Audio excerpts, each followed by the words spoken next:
લગભગ 15 થી 20 દિવસથી નંબર પ્લેટ વિનાના વાહન માટે ઝુંબેશ રાજકોટ સિટીમાં ચાલતી હતી. દર વખતે 100 થી ઉપર વાહનો નંબર પ્લેટ વિનાના અમે મળતા હતા.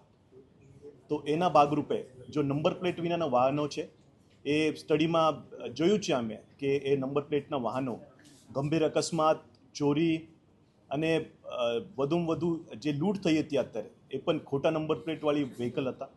અને એના ઉપરાંત અમે હિસ્ટ્રીમાં પણ જોયું છે કે નંબર પ્લેટ વગરના વાહનો આતંકવાદી જેવી પ્રવૃત્તિમાં પણ સામેલ થાય છે. એટલે પબ્લિક સેફટી જળવાઈ રહે એ માટે BNSS 163નું જાહેરનામું રાજકોટ CP શ્રી બ્રેશકુમાર ઝા સાહેબે બહાર પાડ્યું છે કે નંબર પ્લેટ ના હોય તો જે જાહેરનામામાં કહ્યું છે કે નંબર પ્લેટ ના હોય તો એમને ઈંધણ મળશે નહીં.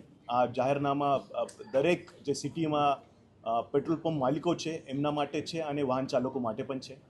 અને એ વાહન ચાલકો અથવા પેટ્રોલ પંપના માલિકો એ જાહેરનામાનો ભંગ કરે તો એના વિરુદ્ધ કાયદાકીય કાર્યવાહી કરવામાં આવશે એવું જાહેરનામું CP સાહેબ રાજકોટ સિટી એમને બહાર પાડ્યું છે. જે આજે જ એ જાહેરનામું બહાર પાડ્યું છે અને એ આપના દ્વારા પણ બધાને ખબર પડશે. અને અમે એ એક્સ પાર્ટે બહાર પાડ્યું છે, એની કોપી પણ અમે તમને આપવાના છીએ. અને એ જાહેરનામા જે છે એ બધાને અમલ કરતા રહેશે, બંદર કરતા રહેશે. જે જાહેરનામું છે એ સિલેક્ટિવ નથી, એ બધાને બંધનકારક તો છે.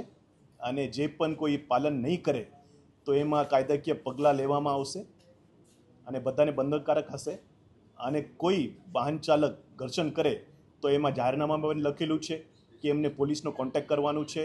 અને અમે અત્યારે જ દરેક PI, PSI દરેક ગાડી અમારી પેટ્રોલ પંપ જઈ અને જે પેટ્રોલ પંપ પેટ્રોલ ફિલર છે, જે માલિક છે એમના સાથે અમે ચર્ચા કરી રહ્યા છીએ અને એમના જે સૂચનો છે એ પણ લઈ રહ્યા છે. અમે કાલે જ પેટ્રોલ પંપ એસોસિએશન એમના સાથે મિટિંગ કરી હતી અને એમને સલાહ સૂચનથી જ એ જાહેરનામું બહાર પાડ્યું છે. જાહેરનામા એટલા માટે છે કે પબ્લિક સેફટી જળવાઈ રહે. એ ટ્રાફિક જે છે એ કેવળ ટ્રાફિકનો ઇસ્યુ નથી, એ જાહેર સલામતીનો ઇસ્યુ છે. અને જાહેર સલામતી જળવાઈ રહે એ માટે જાહેરનામા કરેલો છે.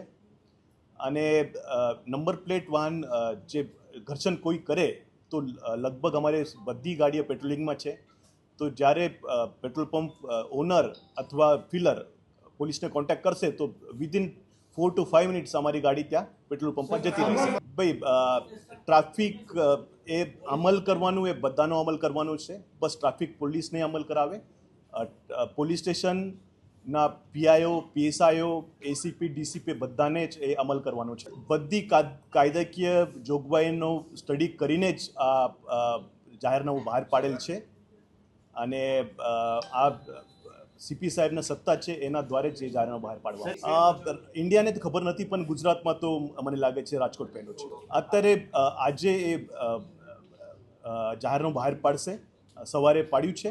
એના પછી એમને કોપી બધાને જશે, WhatsApp દ્વારા જશે, તમારા દ્વારા જશે. તો એ અમલીકરણ અમે ટાઇટલી કરાવીશું. નંબર પ્લેટ લગાવવો જરૂરી છે.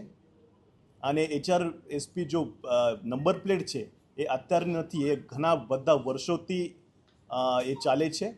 અને એ બધાને જે નિયમ છે તો પાળવું જ પડશે. જાહેરનામાની copy RTO, civil supply, ACS home, Gujarat government, DGP office બધાને જવાની છે. ભાઈ મારી પણ પોતાની ગાડીને નંબર પ્લેટ નહીં હોય તો મને પણ ઈંધણ નહીં મળે.